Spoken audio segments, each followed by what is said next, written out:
Chemical reactions, रासायनिक अभिक्रियाएं, रासायनिक अभिक्रियाएं, अभिक्रियाएं। ठीक है, इनके अलग अलग टाइप होते हैं, लेकिन सबसे पहले जो डिवाइड करते हैं बैलेंस के आधार पर करते हैं, बैलेंस और नॉन बैलेंस, है ना। सबसे पहले केमिकल रिएक्शन को दो पार्ट में आप बांटेंगे। कौन कौन से दो पार्ट? एक होते हैं स्केलेटल केमिकल रिएक्शन, और एक होती है हमारे पास कौन सी? एक होती है हमारे पास बैलेंस केमिकल रिएक्शन, है ना। स्केलेटल और बैलेंस। अगर सबसे पहले हम बात करें, एक होती है हमारे पास स्केलेटल, स्केलेटल, है ना, skeletal chemical reaction, chemical reaction, ठीक। और एक होती है हमारे पास कौन सी? एक होती है हमारे पास बैलेंस्ड, ना, balanced, balanced chemical reaction, balanced chemical reactions. दो तरीके की हमारे पास रिएक्शन सबसे पहले डिफाइन होती है, एक होती है स्केलेटल, एक होती है हमारे पास बैलेंस्ड। अगर मैं बात करूं किसको लेकर, अगर मैं बात करूं हमारे पास स्केलेटल कौन सी होती है? स्केलेटल का मतलब होता है कंकाल, है ना, कंकाल। और बैलेंस्ड का मतलब होता है बैलेंस, है ना, बैलेंस। जैसे एक कंकाल होता है ना, उसमें मांस कुछ भी नहीं होता है, मांसपेशी नहीं होती है, खून नहीं होता, केवल कंकाल, हड्डियां होती हैं। उसी तरीके से रिएक्शन की भी हड्डियां होती है ना। और दूसरी आती है बैलेंस्ड। बैलेंस मतलब जैसे आपकी बॉडी बॉडी बैलेंस्ड है ना, एक फिक्स आपके पास ब्लड है, फिक्स आपके पास हड्डियां हैं, फिक्स आपके पास ब्रेन है, ठीक है ना, सब कुछ फिक्स है, आपके पास उंगलियां फिक्स है, सब कुछ फिक्स है, उन्हें कहते हैं बैलेंस्ड, है ना। तो जिस तरीके से हमारी बॉडी बैलेंस्ड है, उसी तरीके से रिएक्शन भी बैलेंस्ड होती है। और जिस तरीके से हमारी बॉडी में खून है, मांस को निकाल दे, ब्रेन को निकाल दे, तो हड्डियां, ढांचा बचा ढांचा, उन ढांचे को कहते हैं स्केलेटल केमिकल रिएक्शन, ठीक है ना। अच्छा, स्केलेटल का एग्जांपल, जैसे सबसे पहले डेफिनेशन, यानी जिसमें जो संतुलित नहीं होती है, जो संतुलित ना हो, वो हमारे पास स्केलेटल कहलाती है। जैसे मैं आपके पास एक एग्जांपल देता हूं, जैसे हमारे पास एक चीज बनती है, जैसे H+O2, इससे बनता है H2O। क्या बनता है? H2O बनता है। क्लियर है? H2O बनता है, ठीक है। अच्छा, मैं यहां पर एक रिएक्शन इसी को लिखता हूं दूसरे तरीके से, मैंने लिखा 4H, 4H plus 2O2, 2O2, ये बना 2H2, 2H2, है ना। अब चीजों को समझिएगा, मैं यहां पर क्या समझाना चाह रहा हूं, है ना, क्या समझाना चाह रहा हूं। मैंने यहां पर कहा, यहां पर मेरे पास जल के ये हमारे पास क्या है? हाइड्रोजन। नाम लिखेंगे पहले, हाइड्रोजन, हाइड्रोजन है ना। ये हमारे पास क्या? ये हमारे पास ऑक्सीजन है। ये क्या है हमारे पास? ये हमारे पास ऑक्सीजन है, ऑक्सीजन। और ये हमारे पास क्या बना? ये हमारे पास वाटर यानी जल बना। ये क्या बना? ये हमारे पास जल बना। इसके अलावा ये हमारे पास ये हाइड्रोजन ही है, कोई शक? नो शक, है ना। ये हमारे पास ऑक्सीजन है, क्या है? ऑक्सीजन है। और इन दोनों के मिलने से क्या बना? वाटर यानी जल बना। जल यानी यहां पर मिलने से वाटर बना, ठीक है, वाटर बना। आप मुझे एक चीज समझिएगा, यहां पर मेरे पास यहां पर जल के कितने अणु है? एक। लेकिन यहां पर कितने हैं? यहां पर तो दो है, H2 दो है यहां पर, है ना। यहां पर O के कितने हैं? यहां पर O के दो है, लेकिन यहां पर O का एक है। तो बैलेंस है? नहीं, बैलेंस नहीं है, ये कंकाल है। हमें इतना पता है, इस रिएक्शन से इतना पता चल रहा है कि हाइड्रोजन और ऑक्सीजन के मिलने से जल बनेगा। लेकिन हमें यह पता नहीं चल रहा है कितने हाइड्रोजन होने चाहिए और कितनी ऑक्सीजन होनी चाहिए, तब जाकर जल बनेगा। ठीक है, समझे आप इस चीज को? हमें इतना तो पता चल रहा है कि हमारे पास हाइड्रोजन और ऑक्सीजन के मिलने से जल बनेगा, लेकिन हमें यहां से यह नहीं पता चल रहा कि कितने हाइड्रोजन मिलाएं और कितनी ऑक्सीजन मिलाएं तब जल बने, है ना। बैलेंस नहीं है। अब इसको लेकर बात करेंगे, देखिएगा, यहां पर जल के कितने अणु हैं? चार अणु हैं, है ना, चार अणु हैं। यहां पर जल के, यहां पर हमारे पास ऑक्सीजन के कितने हैं? ऑक्सीजन के हमारे पास दो दूनी चार हैं, दो दूनी चार हैं। नहीं नहीं, यहां पर इसे हटा दीजिएगा, इसे हटाइएगा एक बार। 4H+O2, है ना, 4H+O2 से ही बन जाएगा, 4H+O2, 4H+O2। अब देखिएगा, हमें इतना पता है कि यहां पर जल के कितने, यहां पर ऑक्सीजन के कितने हैं? यहां पर ऑक्सीजन के हमारे पास दो, तो यहां पर ऑक्सीजन के कितने हैं? दो हैं, ये रहे दो, ठीक है। यहां पर हाइड्रोजन के कितने हैं? चार, तो दो दूनी चार, चार यहां पर हाइड्रोजन के हैं, चार यहां पर कितने? चार यहां पर हाइड्रोजन के। क्लियर है? तो इसे कहते हैं हम बैलेंस्ड और अनबैलेंस्ड, यानी स्केलेटल और बैलेंस्ड रिएक्शन, है ना, दो टाइप में हमने बांटा। तो आप मुझे यहां तक फटाफट से नोट डाउन करेंगे और मुझे बताएंगे कि यहां तक कोई दिक्कत समस्या तो आपको नहीं आई। बहुत सिंपल वे में, बहुत इसी तरीके में आप समझिए चीजों को। स्केलेटल क्या होती है, बैलेंस्ड क्या होती है। स्केलेटल मतलब हमें यह पता हो कि भैया किन किन प्रोडक्ट से, मतलब किन किन रिएक्टेंट से प्रोडक्ट बनेगा, ये तो पता हो, लेकिन ये नहीं पता हो कि कितने हमारे पास रिएक्टेंट हो, किस मात्रा में हो, और प्रोडक्ट क्या बनेगा, कितना बनेगा, है ना, ये नहीं पता हो। और जब पता चल जाएगा तो उसे हम बैलेंस्ड बोल देंगे, बैलेंस बोल देंगे, है ना। फटाफट से यहां तक सबसे पहले चीजों को नोट डाउन करेंगे, तब हम आगे की ओर बढ़ रहे होंगे, तब हम आगे की ओर बढ़ेंगे। ठीक है, नोट डाउन करते हुए जाएंगे और मुझे बताते हुए जाएंगे, किसी तरीके की कोई दिक्कत समस्या तो आपको नहीं है, किसी भी तरीके की आपको कोई चीज परेशान कर रही हो तो मुझे बताएंगे।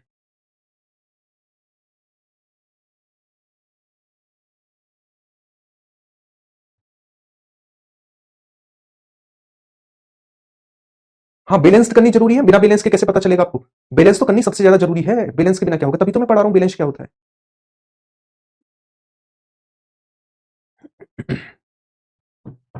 ठीक है,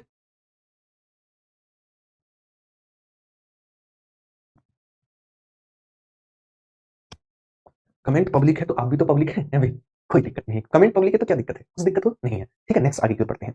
दो चीज आती है, उसके बाद दो चीजें आती है नेक्स्ट। अगला पार्ट क्या आता है केमिकल रिएक्शन में? अगला आता है हमारे पास रिएक्टेंट, एक आता प्रोडक्ट। अब चीजों को समझेंगे ना, पहले बेसिक बिल्कुल आधार तैयार करेंगे। एक होता है रिएक्टेंट, रिएक्टेंट यानी अभिकारक, अभिकारक। और एक होता है हमारे पास प्रोडक्ट, एक होता है प्रोडक्ट, एक होता प्रोडक्ट। प्रोडक्ट यानी उत्पाद, उत्पाद है ना, उत्पाद। अब चीजों को समझिएगा, मैं यहां पर आपको एक सिंपल सा एक इक्वेशन लिख रहा हूं, मुझे बताएंगे। ये मैंने यहीं पर सिंपल इक्वेशन लिखी एक, ये वाली क्या लिखी मैंने, लिखा 4H plus O2 is equal to 2H2 मैंने यहां पर एक रिएक्शन लिखी है 2H2। ठीक है, क्लियर है यहां तक, ये रिएक्शन आपके पास है। तो देखिएगा, जो अभिक्रिया में भाग लेते हैं, जो अभिक्रिया में भाग लेते हैं, है ना, उन्हें कहते हैं रिएक्टेंट, है ना। जैसे आप पार्टिसिपेट करते हैं एग्जाम में तो आप रिएक्टेंट हैं, जो आपका रिजल्ट आएगा वो आपका प्रोडक्ट होगा, उत्पाद होगा। समझिए आप, जो जो आपके कंपटीशन एग्जाम में पार्टिसिपेट कर रहे हैं वो रिएक्टेंट है, और जो सेलेक्ट होंगे वो उसका प्रोडक्ट होगा, उत्पाद होगा। उसी तरीके से किसी भी रासायनिक अभिक्रिया में जो हमारे पास भाग लेते हैं उन्हें कहते हैं हम रिएक्टेंट, और जो हमारे पास फाइनल रिजल्ट आता है उन्हें बोलते हैं प्रोडक्ट ना। उन्हें क्या बोलते हैं, उन्हें बोलते हैं प्रोडक्ट। जो रासायनिक अभिक्रिया के बाद हमारे पास बनकर सामने आता है उसे हम उत्पाद बोलते हैं ना, है ना, उत्पाद बोलते हैं। उसे क्या बोलते हैं, उसे उत्पाद बोलते हैं। ठीक है, तो आप एक बार पॉइंट बनाकर लिखेंगे, आप क्या लिखेंगे, आप लिखेंगे जो रासायनिक अभिक्रिया में, रासायनिक अभिक्रिया में यानी केमिकल रिएक्शन में, रासायनिक अभिक्रिया यानी केमिकल रिएक्शन में, केमिकल रिएक्शन में भाग लेते हैं, भाग लेते हैं, वो रिएक्टेंट कहलाते हैं। रिएक्टेंट यानी अभिकारक कहलाते हैं। क्या कहलाते हैं, अभिकारक कहलाते हैं, कारक कहलाते हैं। ठीक है, जैसे एग्जांपल के लिए इस रिएक्शन में मुझे बताएंगे, है ना, इसमें रिएक्टेंट क्या है, खुद बताएंगे एग्जांपल। रिएक्टेंट क्या होंगे, प्रोडक्ट आप लिखेंगे, प्रोडक्ट क्या होते हैं आप लिखेंगे जो रासायनिक अभिक्रिया यानी जो केमिकल केमिकल रिएक्शन के बाद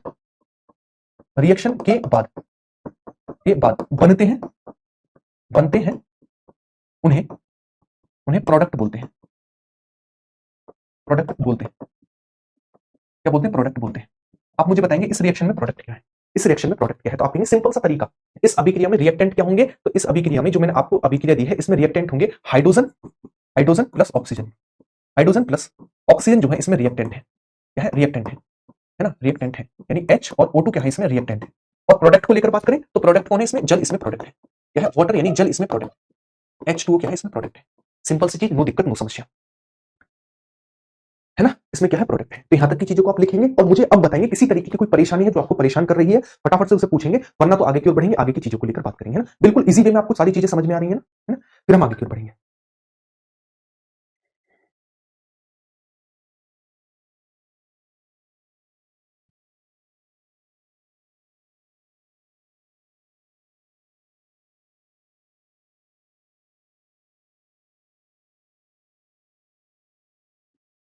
ऑल इज वेल,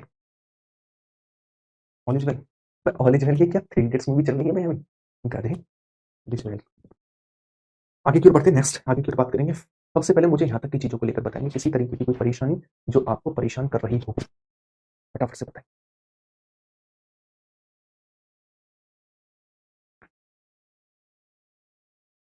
ठीक है, नेक्स्ट।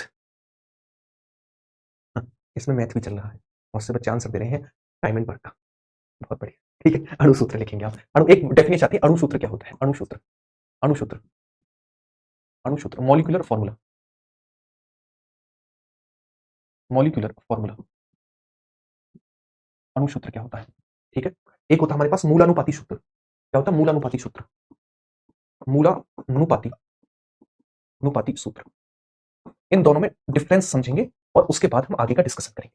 बहुत सिंपल वे में आप समझेंगे इन दोनों में डिफरेंस क्या है, आखिरकार की क्या चीज है, मूलानुपाती सूत्र और अणुसूत्र ना। अणुसूत्र क्या है, देखिएगा, मूलानुपाती सूत्र मूल यानी बेसिक से बना है। मूलानुपाती सूत्र का क्या मतलब है, जैसे मैंने कहा मेरे पास C6H12O6 क्या होता है, ग्लूकोज होता है, ग्लूकोज, है ना, ग्लूकोज होता है।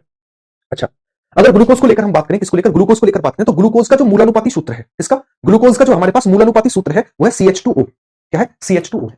ठीक है, CH2O है, यानी मूलानुपाती सूत्र वो सूत्र होते हैं जिनसे हम किसी यौगिक के, है ना, किसी यौगिक में कितने परमाणु हैं ये पता नहीं कर पाए तो उसे मूलानुपाती सूत्र कहते हैं। क्या कहते हैं, मूलानुपाती सूत्र कहते हैं। हमें ये पता चल जाए भैया, जो जैसे फॉर एग्जांपल मैं आपको एक चीज समझाता हूं बहुत सिंपल वे में, आप डिफरेंस समझेंगे। मैंने लिखा C6H12 और O6 ये क्या है मुझे बताएंगे एक बार, इसका नाम बताना, क्या है, ग्लूकोज। क्या है, ग्लूकोज है। ठीक है, ग्लूकोज है। ठीक है, आपने कह दिया सही है, बिल्कुल ग्लूकोज है, कोई दिक्कत नहीं है। अगर मैं इसके मूलानुपाती सूत्र को लेकर बात करूं, मूलानुपाती सूत्र, मूलानुपाती सूत्र। आपने सर मूलानुपाती सूत्र क्या होगा इसका? अगर अब तो मैंने ग्लूकोज लिख के दिखा दिया आपको तो आप पहचान गए, लेकिन इसका मूलानुपाती सूत्र था CH2O। क्या आप कभी भी CH2O से डिफाइन कर पाते कि इसका C6H12O6 होगा फॉर्मूला? नहीं कर पाते। यानी मूलानुपाती सूत्र वो होते हैं जिसमें हम किसी यौगिक में ये नहीं पता कर पाए कि इसमें कितने किस चीज के परमाणु होंगे, केवल ये डिफाइन कर पाए कि ग्लूकोज C से मिलकर बनेगा, H से मिलकर बनेगा और O से मिलकर बनेगा। हम इतना पता कर पाए बस, लेकिन ये नहीं पता कर पाए तो C के कितने परमाणु होंगे, H के कितने होंगे और O के कितने होंगे। वही मैं इसके अणुसूत्र को लेकर बात करूं, ये जो दिया गया ये है अणुसूत्र। ये क्या है? इसका अणुसूत्र है। यानी जिसमें हम ये पता कर पाए कि इसमें कितने हाइड्रोजन के परमाणु हैं, कितने ऑक्सीजन के हैं और कितने कार्बन के हैं। ये इसका अणुसूत्र है, मॉलिक्यूलर फॉर्मूला है। ठीक है, मॉलिक्यूलर फॉर्मूला है। तो मुझे एक बात सिंपल सी बताएंगे कि आप, अगर मैं आपसे ये कहने लगूं, मुझे बताइएगा कि अणुसूत्र में कार्बन के कितने परमाणु हैं, मुझे खुद बताएंगे। अब कार्बन के कितने परमाणु हैं, ऑक्सीजन के कितने परमाणु हैं और हाइड्रोजन के कितने परमाणु हैं? हाइड्रोजन के कितने परमाणु हैं? हाइड्रोजन के कितने परमाणु हैं? ठीक है, आप बताओ मुझे। अच्छा, मैं आपको अब समझाता हूं आपको कैसे फंसेंगे। देखिएगा, मैंने लिखा CH। ये किसका मूलानुपाती सूत्र है मुझे बताओ, किसका मूलानुपाती सूत्र है? आप 7 जन्म ले लोगे ना तब भी नहीं बता पाओगे किसका मूलानुपाती सूत्र है। नहीं बता पाओगे, नहीं बता पाओगे। क्यों नहीं बता पाओगे? क्योंकि मूलानुपाती सूत्र से हमें ये पता ही नहीं चल पाता है ये चीज क्या है। लेकिन हम ये पता कर सकते हैं कि ये जो चीज है इसमें कार्बन और हाइड्रोजन होंगे, इतना कंफर्म है। लेकिन ये नहीं पता कि कितने कार्बन और कितने हाइड्रोजन होंगे। जैसे अगर मैं इसको लेकर बात करूं, CH, ये किसका मूलानुपाती सूत्र है? ये है बेंजीन का मूलानुपाती सूत्र है। अब आप एक चीज समझे, ये तो मूलानुपाती सूत्र हो गया। अब मैं इसके अणुसूत्र को लेकर बात करूं ना, बेंजीन का अणुसूत्र, तो वो होता है C6H6। यही तो होता है मूलानुपात अणुसूत्र। तो अब आप इसमें आसानी से बता सकते हो, आप इसमें क्या बता सकते हो कि इसके अणुसूत्र में कार्बन के 6 और हाइड्रोजन के 6 परमाणु हो। ये तो आपने क्लियर कर लिया। जैसे यहां पर कार्बन के 6 थे, हाइड्रोजन के हमारे पास कितने थे? 12 और ऑक्सीजन के 6 थे। समझ गए डिफरेंस? अरे हाँ या ना? अरे हाँ या ना? मीथेन का भी यही होता है, मीथेन का भी यही होता है और इसका भी यही होता है, बेंजीन का भी।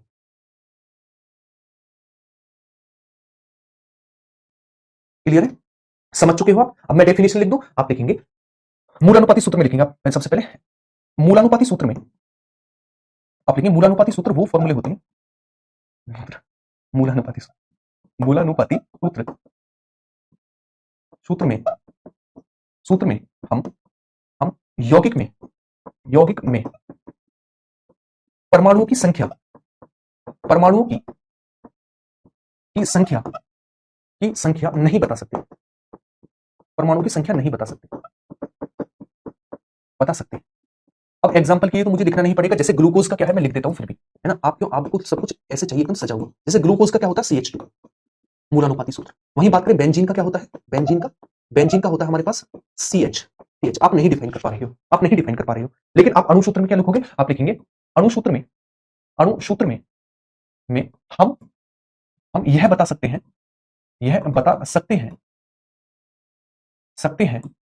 कि यौगिक में कितने परमाणु हैं, परमाणु हैं। जैसे ग्लूकोज का फॉर्मूला लिख के बताना क्या होता है। जैसे ग्लूकोज का C6H12O6, ग्लूकोज C6H12O6। और वहीं बेंजीन को लेकर बात करूं, बेंजीन का कितना होता है? C6H6।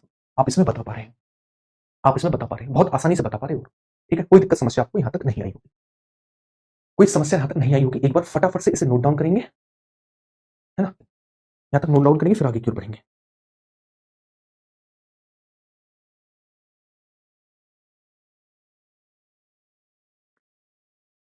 चलिएगा, मूलानुपाती सूत्र मतलब एम्पिरिकल फॉर्मूला।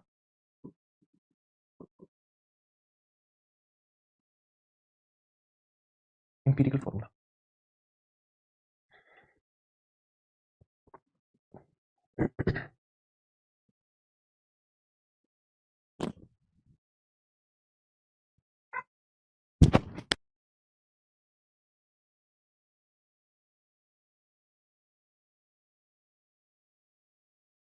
नहीं हुई थी केमिस्ट्री, है ना, किसी वजह से क्लास नहीं हो पाई थी, आज हो रही है।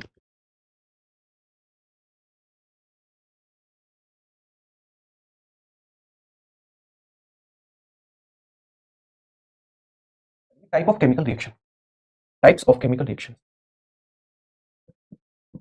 टाइप्स ऑफ केमिकल रिएक्शंस,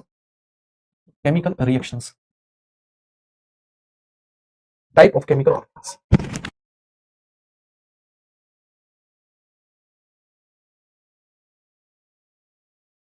ठीक है, चलिए सबसे पहले आती है हमारे पास कौन सी? सबसे पहले आती है हमारे पास कौन सी? आप लिखेंगे, हाँ, चलिए type of chemical reaction start करते हैं।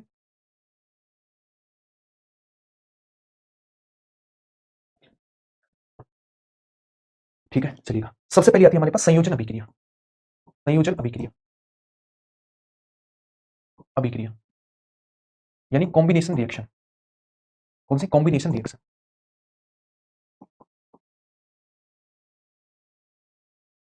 कॉम्बिनेशन रिएक्शन क्या होती है? कॉम्बिनेशन रिएक्शन, मैं आपको सबसे पहले एक रिएक्शन लिखूंगा, आप मुझे बताएंगे कॉम्बिनेशन रिएक्शन आखिरकार है क्या, है ना? कॉम्बिनेशन रिएक्शन आखिरकार है क्या? मैं यहां पर एग्जांपल लिख रहा हूं, जैसे C प्लस O2, बड़े बड़े में लिखते हैं, C प्लस O2 बना CO2, क्या बना? CO2 बना, है ना? इसके अलावा 4H plus O2 2H2, 2H2। अब इससे पहचानेंगे कैसे कॉम्बिनेशन रिएक्शन है ना? कॉम्बिनेशन रिएक्शन है। अगर मैं कॉम्बिनेशन रिएक्शन को लेकर बात करूं तो कॉम्बिनेशन रिएक्शन की डेफिनेशन क्या होती है? अच्छा, ये रिएक्टेंट है, ये प्रोडक्ट है, तो आप लिखेंगे कॉम्बिनेशन रिएक्शन में दो या दो से अधिक रिएक्टेंट भाग लेकर एक प्रोडक्ट का निर्माण करें, वो कहलाते हैं हमारे पास कॉम्बिनेशन रिएक्शन। क्या कहलाती है? कॉम्बिनेशन रिएक्शन कहलाती है। आप क्या समझे? दो या दो से अधिक रिएक्टेंट भाग लेकर रिएक्शन में और एक प्रोडक्ट बनाए, उसे कहते हैं कॉम्बिनेशन रिएक्शन। तो ये हमारे पास क्या है? ये रिएक्टेंट है ना? ये क्या है? ये रिएक्टेंट है, रिएक्टेंट है। ये भी क्या है? ये रिएक्टेंट है। ये क्या है? ये प्रोडक्ट है, प्रोडक्ट है। ये भी क्या है? ये भी प्रोडक्ट है, ये भी प्रोडक्ट है। तो एक बार डेफिनेशन लिखेंगे, आप लिखेंगे कॉम्बिनेशन रिएक्शन वो रिएक्शन होती है, कॉम्बिनेशन रिएक्शन वे रिएक्शन होती है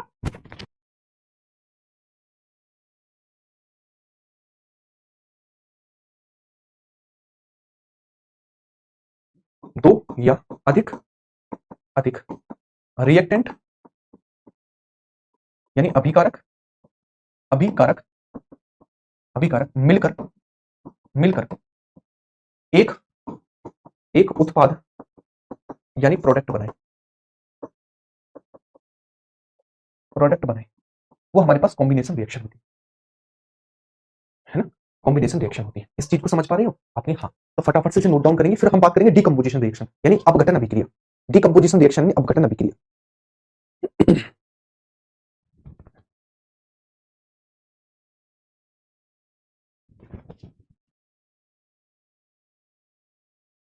नोट डाउन करो, फिर नेक्स्ट अगला आता है टाइप, वो है डीकंपोजिशन रिएक्शन।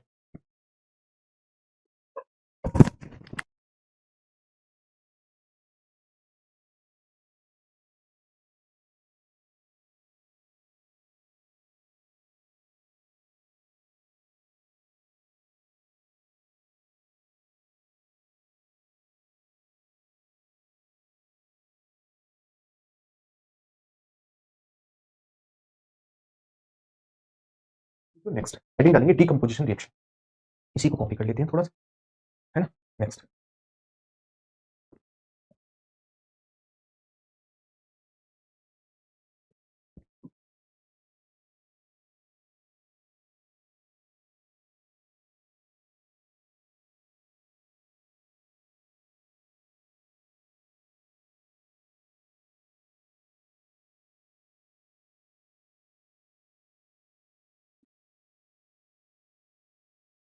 देखिएगा, जस्ट इसको उल्टा करना है, जस्ट उसका उल्टा क्या करना है? वो केमिकल रिएक्शंस जिसमें एक प्रोडक्ट टूटकर दो या दो से अधिक, है ना? हाँ,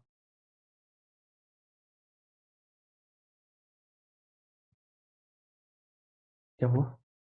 एक मिनट देखता हूं मेरे को।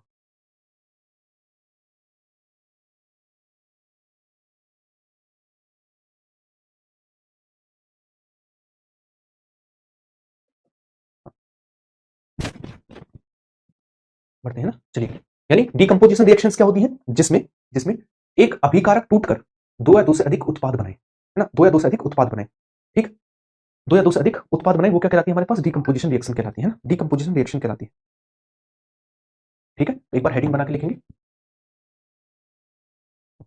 चलिएगा, पॉइंट बनाकर लिखेंगे, आप लिखेंगे ऐसी केमिकल रिएक्शन, ऐसी केमिकल रिएक्शन,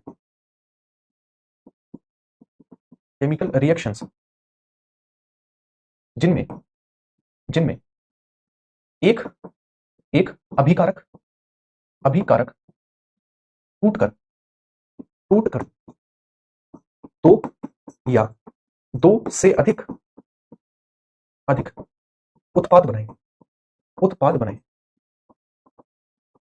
वे सभी सभी डीकंपोजिशन रिएक्शन कहलाती है।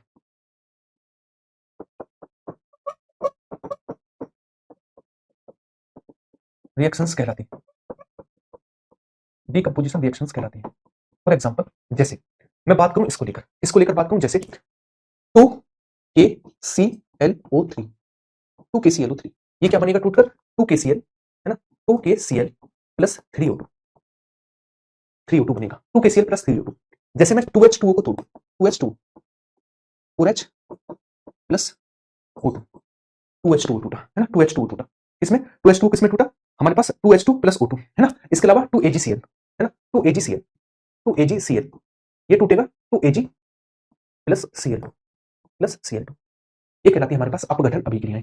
ठीक है, ये कैसे भी हो सकती है, लाइट से टूट सकता है ना, ये इलेक्ट्रिसिटी देने से टूट सकता है ना, हीट से टूट सकता है, कैसे भी टूट सकता है। ठीक है, तो आप क्या समझे, आप ये समझे कि जो हमारे पास ऐसी अभिक्रियाएं जिसमें एक रिएक्टेंट दो या दो से अधिक प्रोडक्ट में टूट जाए वो हमारे पास कहलाती है अपघटन अभिक्रियाएं, डीकंपोजिशन रिएक्शंस। जैसे मैं बात करूं 2KCl टूटेगा 2KClO3, 2KCl plus 3O2, 2H2O 4H plus O2 में टूटेगा, और 2AgCl टूटेगा 2Ag plus Cl2, 2Ag plus Cl2 में टूटेगा, है ना। जैसे मैं NaCl को लेकर बात करूं, यहां पर एक और रिएक्शन आ जाती है NaCl, है ना, 2NaCl टूटता है 2Na प्लस Cl2, ये भी हमारे पास डीकंपोजिशन रिएक्शन है।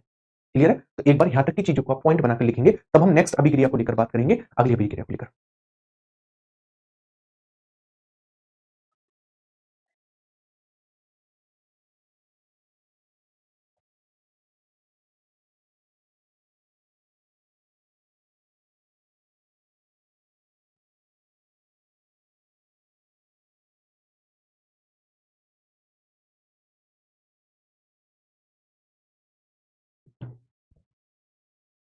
ठीक है, नेक्स्ट आगे की ओर बढ़े। चलिए, बहुत बढ़िया, यहां तक दिक्कत समस्या नहीं होनी चाहिए। एक बार मुझे ये बता दो, यहां तक कोई आपको परेशानी तो नहीं है, तभी तो मैं आगे की ओर बढ़ पाऊंगा। अरे हाँ या ना, मुझे बताएंगे। नेक्स्ट अगला अगला टाइप आता है हमारे पास केमिकल रिएक्शन में, और अगले टाइप का क्या नाम है, अगले टाइप का नाम है हमारे पास उत्क्रमणीय अभिक्रियाएं और अनुत्क्रमणीय अभिक्रियाएं। उत्क्रमणीय अभिक्रियाएं और अनुत्क्रमणीय अभिक्रिया यानी रिवर्सिबल रिएक्शन, इरिवर्सिबल रिएक्शंस, है ना, इसके बारे में समझेंगे। जैसे सबसे पहले बात करें रिवर्सिबल रिएक्शन, है ना, उत्क्रमणीय अभिक्रियाएं, उत्क्रमणीय अभिक्रियाएं, अभिक्रियाएं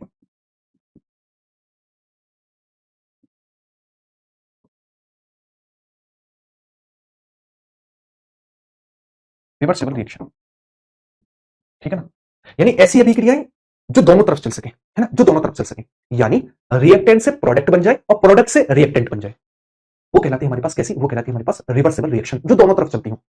जैसे जैसे जल है ना, जल है, जल को आप हाइड्रोजन और ऑक्सीजन को मिलाओगे तो पानी बन जाएगा, और पानी को हीट दे दोगे, हीट या फिर इलेक्ट्रिसिटी उसमें प्रोवाइड कर दोगे, तो हाइड्रोजन अलग और ऑक्सीजन अलग हो जाएगा, है ना, हाँ, है ना, तो ये कहलाती है रिवर्सिबल रिएक्शन। इसके अलावा हमारे पास अमोनिया बनाने की विधि में भी रिवर्सिबल रिएक्शन का यूज किया जाता है। नॉर्मल आप समझिएगा रिवर्सिबल रिएक्शन क्या है, आप लिखेंगे, रिवर्सिबल रिएक्शन का अर्थ क्या होता है। जैसे मैं लिखा मैंने 2H2, 2H2, ठीक है, ये दोनों तरफ चल सकती है, 2H2O से 4H प्लस O2 भी मिल सकता है, और इसको बनाने पर H2O यानी जल भी मिल सकता है। समझ गए, ये दोनों तरफ चलेगी, यानी ये जल है, ये हाइड्रोजन है, हाइड्रोजन है, और ये हमारे पास ऑक्सीजन है, क्या है, ऑक्सीजन है।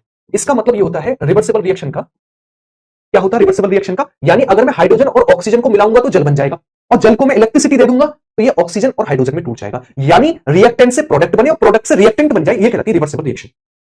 ठीक है, तो एक बार पॉइंट बनाकर लिखेंगे, ऐसी रिएक्शन, ऐसी केमिकल रिएक्शन, ऐसी केमिकल रिएक्शन, केमिकल रिएक्शंस जिनमें जिनमें रिएक्टेंट, रिएक्टेंट यानी अभिकारक से, अभिकारक से प्रोडक्ट, प्रोडक्ट यानी उत्पाद, व प्रोडक्ट से, प्रोडक्ट यानी उत्पाद से, उत्पाद से रिएक्टेंट बन जाए, बन जाए, आप लिखेंगे उत्क्रमणीय अभिक्रिया कहलाती है, उत्क्रमणीय अभिक्रियाएं कहलाती है, अभिक्रियाएं कहलाती है, कहलाती है, क्या कहलाती है, उत्क्रमणीय अभिक्रिया कहलाती है। प्रैक्टिकल करके दिखाओ इसका, प्रैक्टिकल करके दिखाओ, अभी दिमाग का ठीक ठाक है तुम्हारा अभी, ठीक। जैसे एक और एग्जांपल लिखना चाहे इसका लिख लेना, जैसे N2 प्लस H2, H2 इससे बनता है NH3, क्या बनता है NH3, इसे बैलेंस करके बताओ, चलो इसे बैलेंस करके बताओ। ये स्केलेटल, अच्छा ये किसका एग्जांपल है? स्केलेटल का एग्जांपल है। इसे आप बैलेंस्ड करके बताओ मुझे। ये भी हमारे पास उत्क्रमणीय अभिक्रिया है ना, उत्क्रमणीय अभिक्रिया है। उत्प्रेरक भी होता है ना इसमें, उत्प्रेरक, प्रेरक जो है अलग चीज है। ठीक है, तो मुझे एक बात बताएंगे, ये हमारे पास रिवर्सेबल रिएक्शन है। अब मुझे इसे आप संतुलित करके बताओ। नॉर्मल संतुलित कैसे करोगे आप? देखिएगा, यहां पर एन के कितने हैं ये बताओ मुझे। यहां पर एन के दो है ना, और यहां पर एक है, तो आप यहां पर दो कर दो पहले। एन के आपने दो कर दिए, तो यहां पर एच के कितने हो गए? तीन दूनी छह। यहां पर दो है तो तीन दूनी छह। ये होगी संतुलित, ये होगी संतुलित। ये नाइट्रोजन है, ये क्या है? नाइट्रोजन है। ये हमारे पास क्या है? ये हमारे पास हाइड्रोजन है। ये क्या है? ये हमारे पास हाइड्रोजन है, हाइड्रोजन। ये हमारे पास अमोनिया है ना, अमोनिया है, अमोनिया है। अब मैं आपसे क्वेश्चन पूछूं, यहां से क्वेश्चन कैसा बनेगा? यहां से क्वेश्चन बनेगा, हाइड्रोजन और नाइट्रोजन से अमोनिया बनाने की विधि किस प्रकार की रिएक्शन का एग्जांपल है? किस प्रकार की रिएक्शन का एग्जांपल है ना? तो आप लिखेंगे ये किस प्रकार की रिएक्शन का एग्जांपल है? ये हमारे पास रिवर्सिबल रिएक्शन का एग्जांपल है ना, रिवर्सिबल रिएक्शन का एग्जांपल। क्लियर है यहां तक की चीजें? आगे की ओर क्या मैं बढ़ूं? अभी आगे की ओर मैं बढ़ूं? ठीक है, बढ़े आगे की ओर। नेक्स्ट आगे की ओर आएगा, नोट डाउन कर दिया? अरे हाँ या ना तो बता दिया करो, नोट डाउन हो गया। अरे हाँ या ना? ये स्टडी में क्लास, कल आपकी केमिस्ट्री की क्लास है, सारी क्लास सेम टाइम पर, no change. Saturday no change, जो आपकी क्लासेस चल रही हैं सेम चलेंगी सारी की सारी, है ना? नेक्स्ट आगे क्यों आते हैं? अगला, अगला आता है हमारे पास इरिवर्सिबल रिएक्शन, अनुत्क्रमणीय अभिक्रियाएं। क्या थी? अनुत्क्रमणीय अभिक्रियाएं, अनुत्क्रमणीय अभिक्रियाएं। जैसे, जैसे अनुत्क्रमणीय अभिक्रिया, अनुत्क्रमणीय अभिक्रियाएं यानी इरिवर्सिबल रिएक्शन,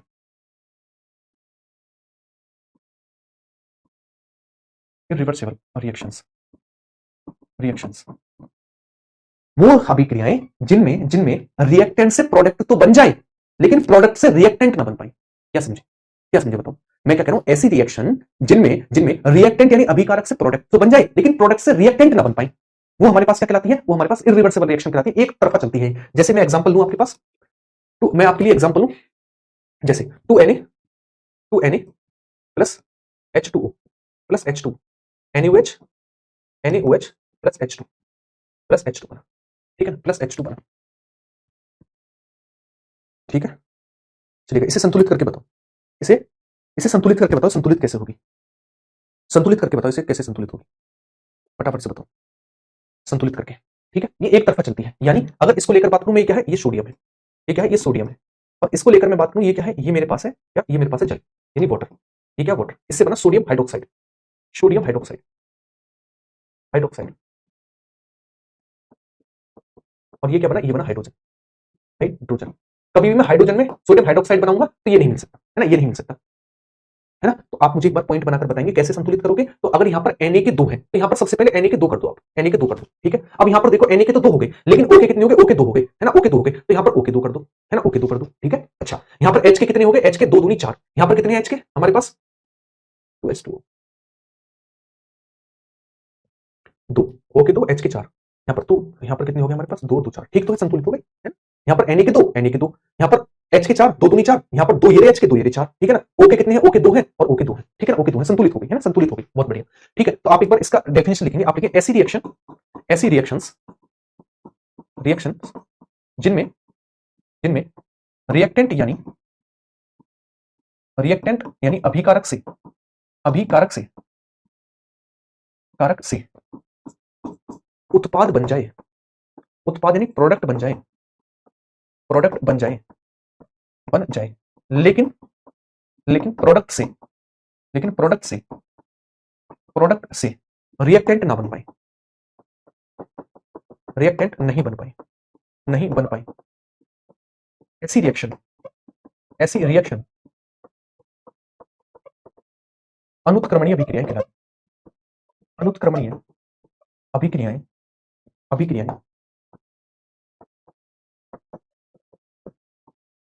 कहलाती हैं, कहलाती हैं, अनुत्क्रमणीय अभिक्रियाएं कहलाती हैं, ठीक है। चलिए, क्लियर है? फटाफट से मुझे बताएंगे।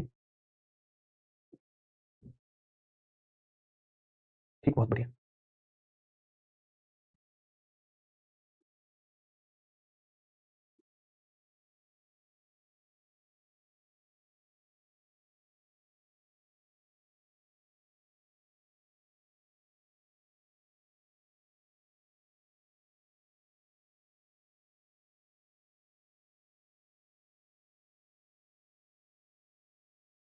क्या हुआ, 2Na, 2 दूनी 4, 2 और 2 4, ओके 2, ओके 2, ठीक तो है, दिक्कत क्या है?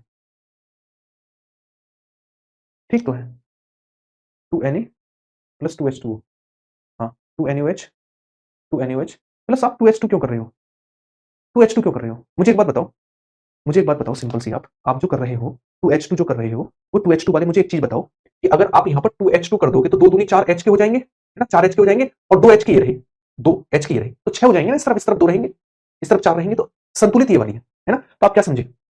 है ठीक है ना? आप क्या समझे? आप ये समझे कि ऐसी रिएक्शन जिनमें जिनमें ये हमारे पास क्या है, ये हमारे पास है रिएक्टेंट, है ना, रिएक्टेंट है, रिएक्टेंट से हमारे पास प्रोडक्ट बन जाए, प्रोडक्ट बन जाए, लेकिन प्रोडक्ट से रिएक्टेंट नहीं बन पाए, नहीं बन पाए, ये तो बन जाए लेकिन ये रिवर्स ना हो, ऐसी रिएक्शन हमारे पास कहलाती है अनुत्क्रमणीय अभिक्रिया, इरिवर्सिबल रिएक्शन, है ना, इरिवर्सिबल रिएक्शन कहलाती है। क्लियर है? ठीक है, चलेगा। तो यहां तक की चीजों को अगर कोई दिक्कत समस्या है तो पूछो। अब कल का टारगेट सुनो, कल क्या होगा, कल आपकी सेम टाइम क्लास होगी बिल्कुल, ठीक है, चलेगा। कल सबसे पहले आज हमने क्या पढ़ा, मैं वो आपको एक बार थोड़ा सा एक रिवीजन करा देता हूं। अब सबसे पहले हमने स्केलेटल और बैलेंस रिएक्शन को समझा, उसके बाद हमने रिएक्टेंट और प्रोडक्ट को समझा, उसके बाद हमने मॉलिक्यूलर फॉर्मूला और इंपीरियल फॉर्मूले को समझा, उसके बाद हमने संयोजन अभिक्रिया को पढ़ा, डिकम्पोजिशन यानी अपघटन अभिक्रिया को पढ़ा, उत्क्रमणीय अभिक्रिया को पढ़ा, अनुत्क्रमणीय अभिक्रिया को पढ़ा, ये आज हमने पढ़ा, है ना। अब कल समझिएगा, कल हम पूरी की पूरी रिएक्शन को कंप्लीट करेंगे, type of reactions, chemical reactions, और कल ही इसके 25 क्वेश्चंस भी लगाएंगे। तो आपका टारगेट क्या है? आपका टारगेट है आज वाली क्लास को बहुत अच्छे से दोहरा कराएंगे, एक एक चीज को पढ़ कराएंगे। कल डाउट होगा सबसे पहले डाउट पूछेंगे, बाकी कल की क्लास आधे घंटे या 45 मिनट के करीब हम करेंगे पूरा डिस्कशन बाकी की थ्योरी का, और कल ही हम 25 क्वेश्चंस भी लगाएंगे रिएक्शंस को लेकर। ठीक है, कल मिलते हैं, ख्याल रखिएगा अपना, प्रॉमिस करके जाओ कि कल जब आप आओगे तो पूरा का पूरा रिवीजन करके आओगे अब तक की पढ़ी केमिस्ट्री का। ठीक है, चलेगा, तो ख्याल रखिएगा अपना, कल की क्लास में